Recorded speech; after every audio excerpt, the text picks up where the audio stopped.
Saludos queridos estudiantes. El día de hoy vamos en Desarrollo Personal, Ciudadanía y Cívica. Vamos a trabajar un tema muy importante como es enfrentar los feminicidios.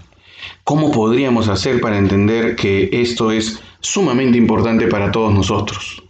Vamos a desarrollar entonces este tema primero reconociendo una información importante que ha venido en el periódico y vamos a analizar este tema para hacernos algunas preguntas sobre ello. En el Perú existieron feminicidios en el 2020 que ya son hasta 55 casos registrados en el mes de junio. América Noticias presenta un recuento de los feminicidios que se cometieron en nuestro país. El 2019 registró una cifra récord de feminicidios. 165 mujeres fueron asesinadas. Siguiendo el proyecto iniciado hace 2 años, este 2020, América Noticias presenta un seguimiento de cada una de las víctimas. La información presentada es recopilada por América Noticias, consultando la base de datos y cifras del Ministerio de la Mujer y Poblaciones Vulnerables. El proyecto muestra un registro completo de víctimas de feminicidio. ¿Por qué es necesario este registro? Porque la cifra debe detenerse, basta ya de crímenes. Los medios de comunicación difunden cada semana el incremento de agresiones y asesinatos a mujeres. Y la sensación de indolencia va ganando terreno entre los peruanos. No obstante, los casos más terribles no pasan en muchas ocasiones de ser una noticia del día. Los rostros, identidades e historias se pierden en la gran cantidad de datos sobre feminicidios que existen en nuestro país. Te pregunto ahora a ti, después de haber visto esta lectura de este artículo periodístico de América Noticias, ¿por qué crees que tantas peruanas han sido víctimas de feminicidio? ¿Crees que el feminicidio es un problema grave en el Perú? ¿Por qué crees que las agraviadas no denuncian? La verdad es que quiero que reflexiones sobre ese tema y puedas escribir tus respuestas para yo poderlas darle lectura posteriormente en tu cuadernito, ¿sí? Si bien es cierto, hoy día no hay actividades que tienes que presentarme, estas preguntas deben servir para ir desarrollando este tema. Entonces las contestas para que tú puedas tener esa información para ti, ¿sí? Para trabajar, porque es importante que contestemos esto. Bueno, vamos a continuar y vamos a entender entonces qué es el feminicidio. El feminicidio es un crimen de odio, definitivamente por el hecho de ser mujer. Entonces, y lo tiene que realizar un varón. Obviamente la condición es así, un hombre a una mujer. Profesor, ¿y qué pasa si una mujer mata a otra mujer? No es feminicidio. O sea, una de las condiciones que tiene que ser un hombre y una mujer. También hay diferentes tipos de formas de matar. Existe el homicidio, el asesinato, pero el feminicidio tiene una característica que tiene que ser considerado como crimen de odio. Y hoy día vamos a ver las diferentes ítems por los cuales se considera o no un feminicidio. Así que hoy día vamos a tratar de conocerlo de esa forma. Y que, bueno, pues hay que tratar de defender y evitar que siga existiendo. ¿Qué es lo que dice el Código Penal sobre el feminicidio? El artículo 108b dice que será reprimido con pena privativa de libertad, o sea, con cárcel, no menor de 20 años, al que mata a una mujer por su condición de ser mujer, o sea, condición de tal, en cualquiera de los siguientes contextos. 1. Violencia familiar. 2. Coacción, hostigamiento o acoso sexual. 3. Abuso de poder, confianza o de cualquier otra posición o relación que le confiera autoridad a la gente. En estos casos, por ejemplo, si es de violencia familiar, el objetivo de ver ahí es que tiene que haber algún tipo de maltrato, daño, la familia no esté bien, entonces en ese caso se puede configurar como feminicidio. En el segundo caso, que no son familia, hay una coacción, hostigamiento o acoso, es a cualquier otra persona que quisiera tener algún tipo de relación contigo como mujer. Cualquier hombre, en este caso.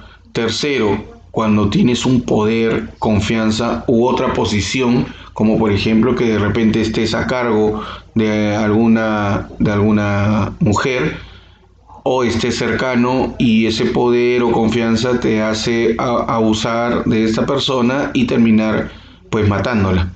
Entonces, esto es otro motivo por el cual se puede considerar feminicidio. También se considera cualquier otra forma de discriminación que se da contra la mujer que haya existido en alguna relación conyugal o de convivencia entre ellos. Entonces, es muy importante de que feminicidio puede ser considerado como cualquier muerte que se realiza dentro de este matrimonio. La pena privativa más bien va a aumentar y no será menor de 30 años cuando concurre cualquiera de las siguientes circunstancias agravantes. Como les decía, la pena privativa de libertad va a aumentar a 30 años cuando concurra cualquiera de las siguientes circunstancias que son sus agravantes. Por ejemplo, que la víctima sea menor de edad o también sea adulta mayor, quiere decir más de 65 años. Si la víctima se encuentra en estado de gestación, si la víctima se encuentra bajo algún cuidado o responsabilidad de la gente. Miren estos casos, ¿no? Ya son más de 30 años en el caso de ejercer feminicidio. Si la víctima fue sometida a violación sexual o actos de mutilación, si al momento de cometerse el delito la víctima tiene cualquier tipo de discapacidad, si la víctima fue sometida para fines de trata de personas o cualquier tipo de explotación humana, cuando hubiera concurrido cualquiera de las circunstancias agravantes establecidas en el artículo 108. Muy bien, si se dan cuenta, todavía esto no termina. Si en el momento de cometerse el delito estuviera presente cualquier niña, niño o adolescente, también son más de 30 años. Si el agente actúa en estado de ebriedad con una proporción mayor de 0.25 gramos litro o efectos de drogas, también es considerado un feminicidio de más de 30 años como agravante. Profesor, o sea que es lo máximo que se le da más de 30 años. Bueno, la verdad es que existe la llamada cadena perpetua, cuando concurran 2 o más circunstancias de estas agravantes. Es bastante tiempo. Entonces este delito es preocupante porque las personas saben de que van a ir mucho tiempo en la cárcel y hasta podrían tener cadena perpetua, pero aún así siguen matando a las mujeres. ¿Cuál es la causa principal del feminicidio? Bueno, la verdad es la normalización de las actividades que nosotros hacemos. Creemos que las mujeres tienen un rol y ese rol es un rol inferior al del varón.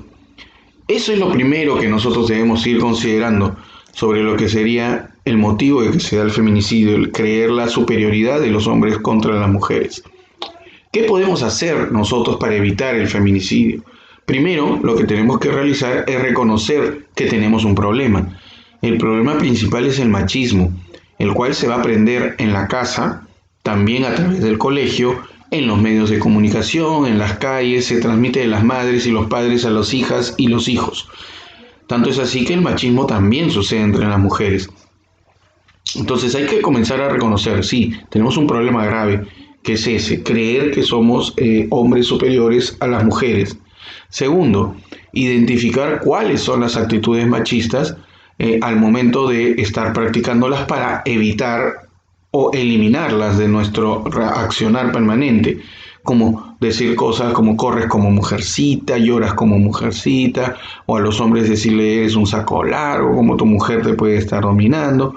Ese tipo de cosas son actitudes machistas que tenemos que tratar de retirar. O decirle, no practiques ese deporte porque ese deporte es de mujeres. No juegues con muñecas porque obviamente solamente es un juego de mujeres. Menos a la cocinita cuando sabemos que existen excelentes chefs que se dedican a la gastronomía. Y muy bueno, pues el hecho de decir que juegas a la comidita pues afecta muchísimo. Tercero, abre espacios para compartir actividades domésticas. Hombres y mujeres y hermanos y hermanas deben tener responsabilidades en la casa, de limpieza, de cocina, todo tiene que trabajarse en conjunto. Cuarto, abrir espacios de diálogos con amigas y amigos para conversar de estos temas, sin tener que asumir alguna cultura del machismo como algo que no pueda retirarse o cambiarse, ¿no? ¿Cómo enfrentamos entonces la discriminación en nuestro barrio o nuestra institución educativa? Con esto vamos a terminar. El primer paso es tomar conciencia de que la discriminación en sí misma es negativa. Es negativa para la convivencia, pues vulnera los derechos de las personas. Entre todas las personas que nos encontramos incluidas en este espacio de interactuar permanentemente. Abrir espacios de diálogo y reflexión con todos nuestros compañeros y compañeras, al igual que con nuestra familia, sobre la importancia de respetar estas diferencias, pero que al mismo tiempo de respetar las diferencias, entender que todos al mismo tiempo que somos diferentes tenemos los mismos derechos. Revisar y evaluar las normas de convivencia, por ejemplo, de la institución educativa, para verificar si es que se está previniendo algún tipo de acto discriminatorio. Estas cosas son importantes para ver en nuestra casa, en nuestro barrio, en nuestro colegio, y de esa forma evitar que se vulneren algunos derechos de las mujeres en este caso. Como ustedes entenderán, para el Perú es muy importante trabajar con este grupo vulnerable que son mujeres en la búsqueda de la equidad, de lo que se llama equidad de género, al tener acciones para ayudar justamente a este grupo vulnerable para que realmente exista una igualdad. Es importante entonces evitar cualquier tipo de discriminación de este tipo. Por eso estamos trabajando y conversando con este objetivo principal, ¿no? De prevenir cualquier tipo de actos discriminatorios. Bueno, con eso nosotros vamos a terminar el tema de hoy. Este día no hay actividades porque, como entenderás, es un día de recuperación del mes de marzo, por ende no tienes actividades o, como tú le llamas, tareas para realizar.